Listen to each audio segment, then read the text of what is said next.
Always feeling good after a nice shave. Oh, likewise. Why do you insist on copying me? Hello one, hello all, it's the most vesty ghost of them all, Caspa in the flesh, and it's time for a review of Megan Thee Stallion-Megan. This is the third album from Houston's own Megan Thee Stallion, and this time she is coming off of Traumatizine, which was released in 2022 as it dealt in the trauma that she went through from the passing of her mother, the infamous Tory Lanez shooting, which he was found guilty of, by the way. And through this, she has endured so much slander, so many lies being pushed against her, and she has just had enough, and she is just letting it be known on this album here, as if she didn't state her case enough in the last one. But with Tory Lanez being found guilty and the verdict being out, people are still coming for her. And this time around, she's not taking any bullshit whatsoever. She's hitting much harder, coming through with stronger bars, stronger hooks. And truly and honestly, the only thing that was holding me back, or a majority of the things that were holding me back from liking her previous album, was mostly the features and the production. But this time around, I think the production's better, I think the hooks are better, because this time she is pissed, she is infuriated, but also she's flexing at the same time, taking this victory lap to reflect on those who did her wrong, who slandered her, talking about morons who tried to propagandize her story, like DJ Academics, DJ Vlad, Adam22, and absolute dumpster fire of pages like the Shade Room. Just out for clicks, just promoting these preposterous stories, and just adding more to Megan's trauma. And even rappers coming out of the woodwork like Nicki Minaj, whose last album was a dumpster fire, by the way. A few good tracks on it, but pretty poor and disappointing for the most part, and coming at Meg for like no apparent reason, hurling probably some of the weakest bars I've probably ever heard come out of Nicki's mouth. And of course Megan could have brushed it off, she could have just moved on, but no, she is in full attack mode here. And let's be honest, Megan has never been one to avoid confrontation. So she's getting a lot off her chest here and doing it in a very clever and scathing way. But I do need to touch on the first single here, which is also the closer, on how reflective this track is of her dealing with infidelity of her past partner, being haunted by that, being taunted by the constant harrowing experience of being shot by someone who she trusted, and then having the whole media be brought against her, and really put in a position where she never thought she would be this down, this depressed, this distraught, having these thoughts of self-harm, problematic rumors. And I love the bassy, distorted guitars here. The Moody arpeggios. It was definitely a very different sound for Megan, and I think it definitely worked.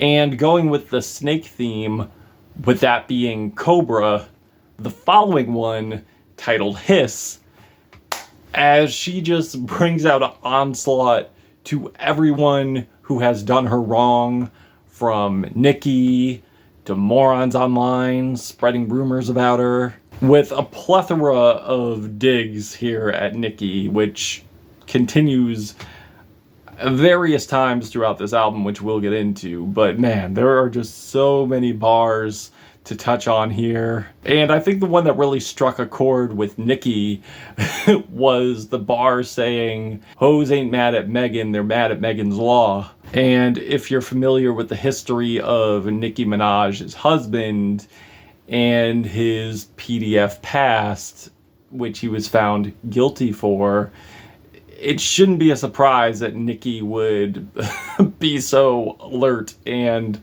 attentive to respond, which led to probably one of the most garbage disses she's probably ever put out, which was so ill-conceived, so embarrassing. She should have pulled a J. Cole and just erased it off social media and just ended the whole thing. But I feel Megan definitely came through with stronger production here and a very authoritative vocals here, very commanding, very deep, very powerful. So although she is seething here with emotion, she's definitely being strategic as well, which she also nails on the track Rattle, which plays into the snake theme of the album, as she's just watching her back, being protective, being cautious, and given the cards she was dealt, it's not hard to see why, as she is speaking on enduring betrayal of those who were close to her, who she trusted, and who could blame her, but also flexing with her prosperity as well, and calling out bullshit on all angles, which she has done throughout this album. She is not shying away from calling out the bullshit on this album. And the song Boa, which was another highlight for me, as Megan uses the sample of Gwen Stefani of No Doubt fame, What Are You Waiting For?, to illustrate her stance, her prowess in the game. And based off the lyrics here, it seems she's addressing Nikki once again, letting her know her time is up. She's done. And I love the thumping melodic synth bass here, Megan's humorous taunts with the Charlie Brown-like vocals. I do think it's cute aesthetically, but also has the bars and bravado to back it up. Not to mention the sampling of Gwen's TikTok refrain, which she uses to weaponize against her antagonists. Need to get off TikTok, TikTok. With bars like, all of a sudden they vegan, they don't want beef, showing veneers, I'm knocking out teeth, hoes doing all that typing, but never once did I get pressed, it's bitches obsessed, if it's fuck me, then we're having sex. And Megan does not let up here, and also going at other artists as well, such as Iggy Azalea, with more digs as well, making it known that she's not a Barbie, she's a brat, making it known that she's never been a Barbie, always been a brat, which does make me wonder and yearn for a Megan and Charlie feature. Maybe she was alluding to that, hopefully, fingers crossed. And although the bars do hit here, I do wish the track came off a little more finished and wasn't bombarded by these spoken word passages. And I feel like there's lyrics here that resemble Sexy Red in a way with the ad-libs of meow or the red wig. I don't know, I could be speculating, but it definitely does seem like a dead ringer to Sexy Red, and it just comes off kind of weird. And of course Meg does dish out her fair share of hypersexual straight to horny jail bars here. And the hooks are definitely more impactful this time around, with the absolutely anthemic "Where the girls at?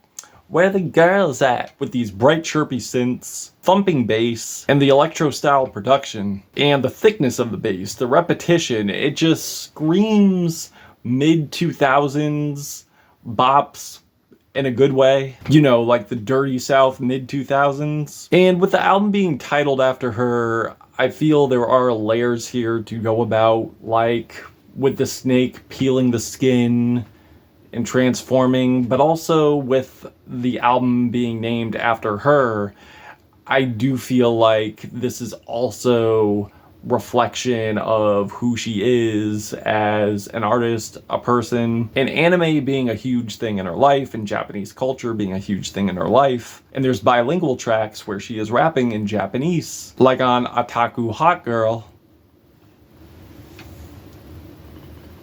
where she does these cute fire anime references, which she correlates to her drama, her flexing, her success, her detractors.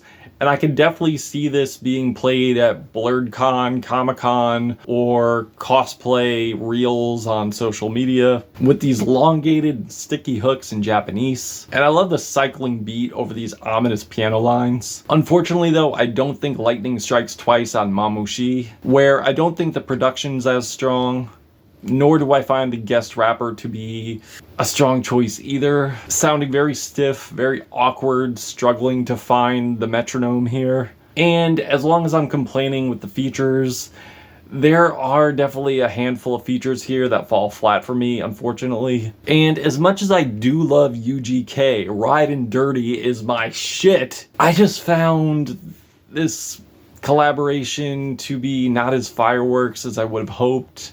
Unfortunately, I think the posthumous Pimp C verse is just a little too lax for me. The hook is just too low-key. The production doesn't really add much here. In fact, I find it kind of lackluster. And you would think with Megan being so highly influenced by UGK that this would just be an absolute banger. But she does seem happy to do it. She does also show a lot of respect to UGK on this track, which is very admirable. But unexpectedly, the collab that really blew me away, and I'm not even a huge Glorilla fan, is the track Accent with Glorilla, where they liken the thickness of their bodies to their accent and how these city guys approach them and communicate with them, and there's like a loss in translation so that way they can talk again because they're digging their accent. It's very flirty, it's very cute, and it's definitely a banger. And I do think Glorilla and Megan definitely play off each other very well here. And I think the album ends fairly strong, as Megan does show her vulnerable side and also her commercial side, which I am not too crazy about. In fact, I'm not really crazy about at all. With the song Worthy, which is my least favorite track here, it's just overly saccharine, overproduced. The processed vocals, the whole thing sounds like a YouTube ad, even if I do dig the sentiment of the song and finding that this is an empowering moment for Megan. However, there are other tracks here where she does find empowerment, but this one here just didn't do it for me. And there's also the tracks where Meg shows vulnerability, which is not uncommon for her. She did it on the last one, but this time I think these hit harder, especially with knowing what Megan has actually been through.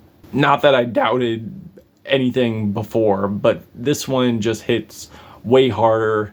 Time has passed on and she is just going through it with depression, asking why people find her so attractive, what is the desire, where she is broken, has been through so much heartbreak, and just wants to be left alone. And I feel there are clever lines here that correlate to her sadness. As she says in the beginning, real sad girl shit.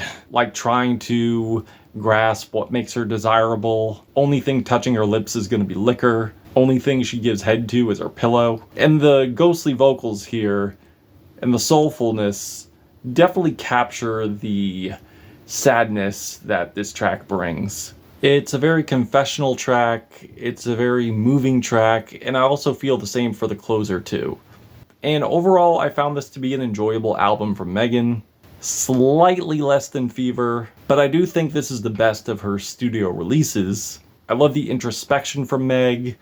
Production choices are better. Definitely more heartfelt this time around. Definitely more clever with the bars this time around. But I wish there was more consistency with the features. And more consistency with the stronger hooks. But aside from that, I found this to be an enjoyable album.